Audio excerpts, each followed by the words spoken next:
How you doing, everybody? This is your boy, Sir Cussalott, Travis Pointer, and we're just going to have a little talk here. I just finished watching Luge Cage, and we need to talk about this because I've been waiting for this for such a long time. It's finally out. I binged it in about a little over 24 hours, and I was done. So what I'm going to do is I'm going to give you a bit of a talk about my overall feelings about the show, leave the spoilers out of it at the beginning, and then I'll get into more spoilery kind of stuff and tell you about more specific things that I liked and disliked. I'll make it very clear when it's, the spoiler time. You will know when there are spoilers about to happen. So once you get to that part, you can stop watching there, finish the show, then come back and we can finish having this talk. So I'm just going to start off by saying I loved this show. Loved it. Absolutely. The whole time I was into it 100%. There was never a time when I was just like, I'm getting tired of this or anything like that. I was into it the whole time. There was never a moment where I wanted to turn it off or watch something else or anything like that, because it just had me the entire time. The whole show, it feels good. It feels good to watch it. It may be my own bias as a black man having this character finally on the screen for me, but I was loving it the whole time. It felt good. The whole show, even with the soundtrack, it feels good. Even the whole show just has this groove to it the whole time. You just even when there's no music, it's just, you feel that groove throughout the whole series. It feels great. I love it. There's plenty of references to the fact that, they're very aware that this is basically a black superhero show. And they embrace it the whole time. It's what this is. We are a Marvel show, but we know this is a black hero in a black neighborhood, and we will acknowledge that, and that's what this is going to be, which I loved. This is one of those shows that I'd even recommend to my friends that aren't necessarily comic book fans or superhero fans or anything like that, because it's just the kind of story that it is. It feels like something that's not even necessarily something that has to be a superhero show. He could have just been a regular guy, and minus, the crazy strength and busting down walls and being bulletproof and stuff like that. It's the kind of story that everybody can relate to, even if you're not a big time superhero fan. There's also a lot of stuff that I need to make sure, that I point out, because it's important. You see, if you've seen any of the trailers, this dude, he's walking around in a hoodie. Big black dude walking around in a hoodie. People are shooting at him, and he's bulletproof. That doesn't say anything to you. I don't know where you've been or what you've been paying attention to in this world, but it speaks to me. Another thing you need to be aware of is, they do say nigga a lot. Well, not a lot, but they say it enough to where you notice they say it. As somebody who says nigga a lot, it didn't bother me, but there may be some of you out there who that might bother you some. But even if you are somebody who's bothered by things like that, they do still acknowledge it in the show also. They acknowledge that you might not be comfortable with that. There are characters in the show who are not comfortable with it, who actively are against the word nigga. Even Luge Cage himself, the star of the show, does not like the word nigga, and he says it. But even with that, they still find a good way to work it in and kind of explain to you why they use the word nigga. There's a character in there named Cottonmouth. If you've been, paying attention to things that are happening or know anything about what this show is, Cottonmouth is one of the main villains in this show. And he talks about, the use of the word nigga, because somebody tells him, I don't like that word. But he explains the reason why he uses it, because he's just says, it's easy to underestimate a nigga. You never see him coming. There are also a lot of other moments where this show gets very unapologetically black, and I'm all for it. So made me happy. But there's just one other line that happens in the show where Luge Cage says, slavery is always a good offer to the master. And I was like, oh snap, he said that shit. I wasn't ready for it, but I was happy he said it. There's also a part where a character, I won't say which character because, we're still spoiler free right now, but he says something to the effect of, black fear is basically how gun laws got enacted in the first place. Basically, a reference to, the Black Panther Party, how they used to carry rifles around, and they brought in all these gun laws because they're basically afraid of all these black men walking around with guns. So basically, my overall verdict on this show is an absolute yes. You need to see this. Everybody watch this. You will love it. Even if you're not really necessarily a comic book fan, you will love this show because it still tells a great story, and the superhero thing is almost a backdrop to it. It's not even necessarily what makes this show great. So yeah, it's available on Netflix now. Hop on Netflix, watch this show, come back after you've seen it, and we're going to get into the spoiler stuff now, so this is where the spoilers are about to start. I'm about to start spoiling the fuck out of this show, so get ready. You there? You still there? You gone? All right. Spoiler alert. Spoiler alert. Spoiler alert. All right, now we're in the spoiler section. I'm warning you again. We're at the spoilers now.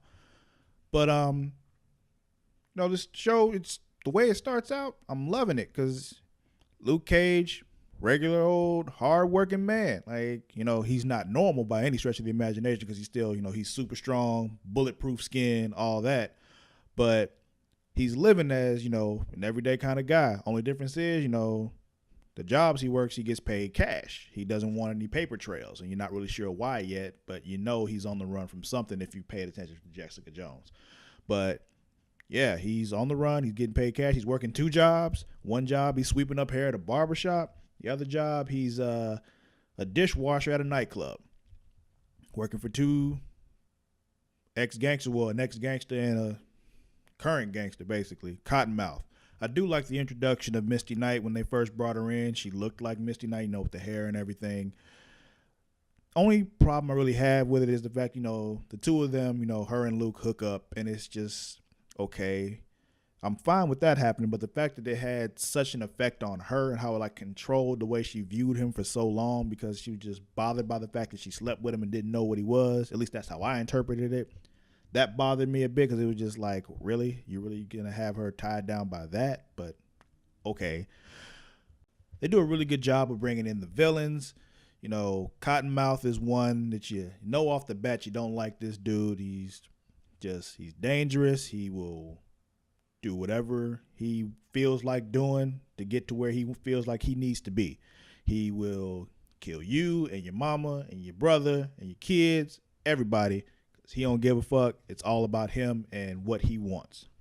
Then you got Mariah Dillard, who at the beginning, she's really not bad per se. Like, she does some kind of shady stuff, but it's usually for what looks like good means, for good, good results.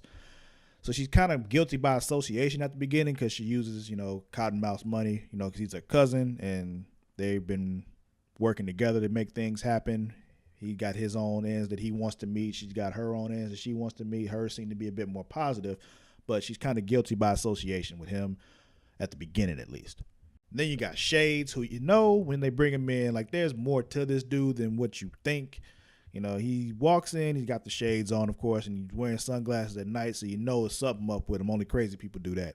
So there's something up with this dude. You don't know what it is, but there's something more to it that you're just not sure of. So yeah, the first episode does a good job of introducing everybody. Like I said, the villains, and then there's also Pops, who he works for, at the barbershop, former gangster, but he's basically turned his life around, become more peaceful. What they call his barbershop, Pop's barbershop, they call it Switzerland, which basically means it's neutral ground. There's no warrant or anything that goes on here. This is a safe place for everybody. However, that does not last long because there's some stuff with the money going on. Somebody stole money from Cottonmouth, and dude was hiding there. This dude Tone comes in and just shoots up the barbershop and killing everybody in the barbershop except Luke, of course. He's bulletproof, and the kid that's sitting in the barber chair, Luke covered him up and all that, which natural thing for him to do. But then he kills Pops, and that hurt. Like, even after just one episode of being with Pops, well, 2 episodes at the end of the second episode, but man, like, damn, they killed Pops. Like, you like Pops. Pops was cool. Pops was there for people. Pops took care of people. He helped people out. And this motherfucker Tone comes in, shoots the place up and kills Pops. Like it ain't shit. And it's just like, really, man? Like, fuck you.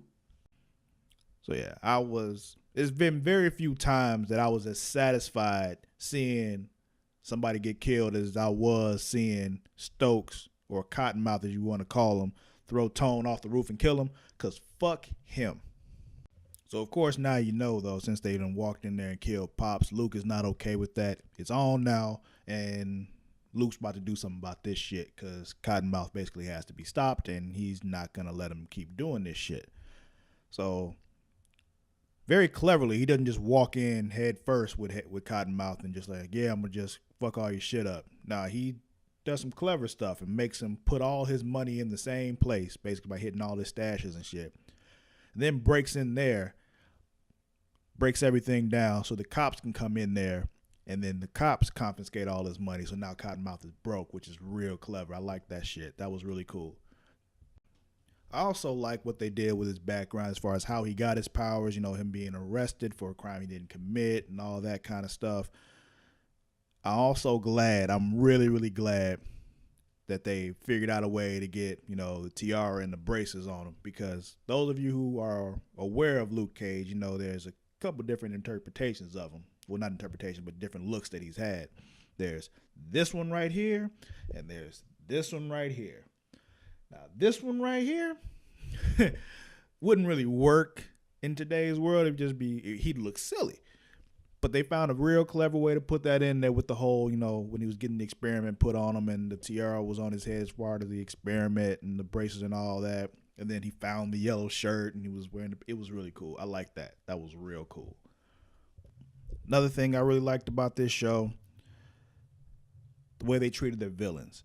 They did a lot with this one like they did with Jessica Jones and also with Daredevil, where, you know, you get to know the villains fairly well. And that's something that I really appreciate about these Netflix shows as opposed to the Marvel movies, where you don't get a lot of time with the villains. But in the Netflix shows, yeah, you get to know these dudes. You get to know, you know, Cottonmouth, yeah, he's batshit crazy, but you get to know why he's batshit crazy. Or when you finally meet Diamondback, you find out his background about him and how he's just cold-blooded. He kills with impunity because, you know, he's also batshit crazy. But you find out why he's batshit crazy, which is good. You got to have reasons behind it. Also, Mariah Dillard, when she finally makes her full heel turn, as you would call it in the wrestling world, because I'm a wrestling fan, so I'll use those kind of terms, whatever, sue me. But when she finally makes that turn, it's cool because you see it gradually start to happen as she starts to, you know, just kind of flip a switch when she just loses her shit and kills Cottonmouth. It's like, oh, damn, okay. But you're not completely surprised by it because you know there's still something underneath there, and you see it finally come out, and you just, wow. I mentioned earlier about how, you know, this whole series has this groove to it and how I love the soundtrack and all that. Best part, though, was this dope-ass Method Man song at the end, Bulletproof Love. It is it's like just, I don't even have words for how great it is. Like, it just feels good. Then that whole thing when the entire neighborhood is standing with Luke Cage and they're all walking around wearing hoodies with bullet holes in them. I felt that. Another thing I really loved was, you know, like I said, this show is unapologetically black. And there were these little references to, you know, black Greek life, if you will. Like there's a certain woman who says, you know, she's my sorority sister, which is why she was, you know, nice to her. Like when, you know, the lieutenant or the police captain, whatever she was, whatever her rank was, I'm not sure exactly. She came in, I know she was like with internal investigations, internal affairs and all that. When she gave, you know, Mariah Dillard kind of a break, basically, because she was a sorority sister. And at first you think, you know, if you're familiar with black fraternities and sororities, that she's an AKA, because Misty Knight goes, oh, you know, ski-wee on out of here. Shout out to the Pinkies. And she later corrects her and says, no, it's ooh oop. So it's like, nah, I'm a Delta, get it straight. So that was a good little thing for you to get a little chuckle out of if you're familiar with that. I was a little bothered by, you know, Diamondback's little power suit or whatever. It looked a little corny to me, but, you know, the rest of it was so great that I'm able to forgive that. It just, something that stood out to me is something that was just, really? That's what you came up with? I guess. Overall, though, I really love this show, like I said earlier. And I really think that, is a sign of really good things to come with Marvel, because, they're embracing the black thing, if you want to call it that, where you have black stars, majority black cast, and they are allowed to be black without being stereotypes, which made me very happy to see. Like the whole time, like I said, I was just cheesing, not really, but like I was just happy to see it. Even when horrible things are happening on the screen, I was just happy to see this, because I just had never seen anything like it before, and it just made me so happy to see. So what did you think? Did you enjoy it? Did you not enjoy it? Comment below, and don't forget, like, share, subscribe. We got more stuff that we do. We got, our podcast that we do monthly, the Creation Conversation. There's also a weekly podcast that we're doing, me and Mara the Shark Watkins, which is, Super Flashy Arrow of Tomorrow, basically talking about all the CW superhero shows, and that's weekly. So like, share, subscribe, all that good stuff. Let other people know, bring them on in. Until next time, stay creative, stay free.